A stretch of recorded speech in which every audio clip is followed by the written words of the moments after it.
So what is the future of business? Well, this is the future,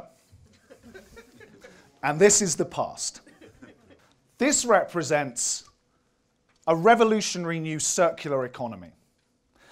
This represents a linear economy. Now, what do I mean by that? For the last 200 years, pretty much throughout the Industrial Revolution, we've worked on the basis of cradle-to-grave production and consumption. Something is turned from resources into a product, it's used, it's thrown away, it's incinerated, it's put into landfill. The idea of the circular economy is not just that we work at the product level to actually use more efficiently energy, water, waste materials, but we structure an entire economy around these themes. That we solve that dilemma that we face in growth, in sustainable growth, which is how do we provide the products and services people want and need, particularly those in the emerging economies with rising levels of affluence, but within planetary boundaries. We're already using 1.5 planets a year's worth of resources. How do we get back to an equilibrium? How do we regenerate our global economy? And the answer is the circular economy.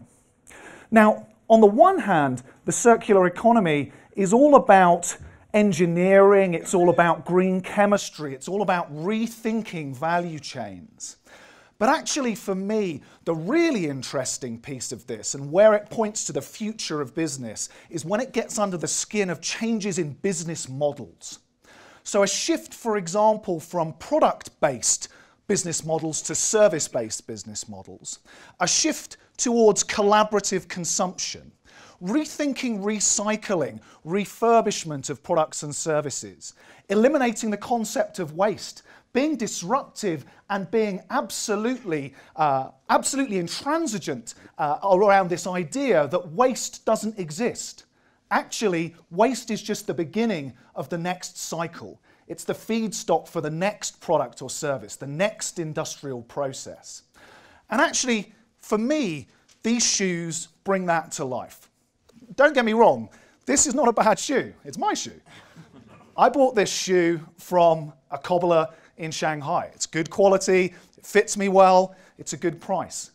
But it's absolutely designed for a cradle-to-grave process. When I've finished with it, perhaps I'll repair it, but it's been designed to be thrown away at the end of its useful life. This shoe is a Timberland Earthkeeper 2.0, and I could have used a number of different examples. Nike, Puma, many other companies now are beginning to catch on to this. And this shoe is 80% recyclable, reusable at the end of its life cycle. It's designed for disassembly. It's designed in a business model sense to create reverse logistics to take this product back at the end of life cycle. Now that's interesting enough as a business model. It requires completely re-engineering logistics. It requires completely rethinking your R&D process. But that's not even the most interesting part of the business model shift. The most interesting part of the business model shift is about engaging consumers, today's and tomorrow's consumers. So when you think about this for a second, I've got to give this back to Timberland at the end of life cycle.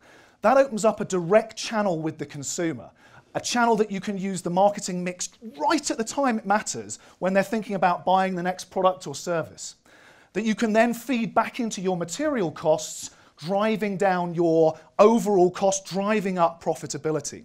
But I think it's that consumer connection, and you see that in products to services, you see that in collaborative consumption, changing the proposition for the consumer. So let me go back to the beginning. What is the future of business? This is the future of business, the circular economy revolution. This is the past. And the real question that you need to ask yourselves is your business model 1 foot in the past, or is your business model 2 feet in the future? The future is the circular economy. Thank you.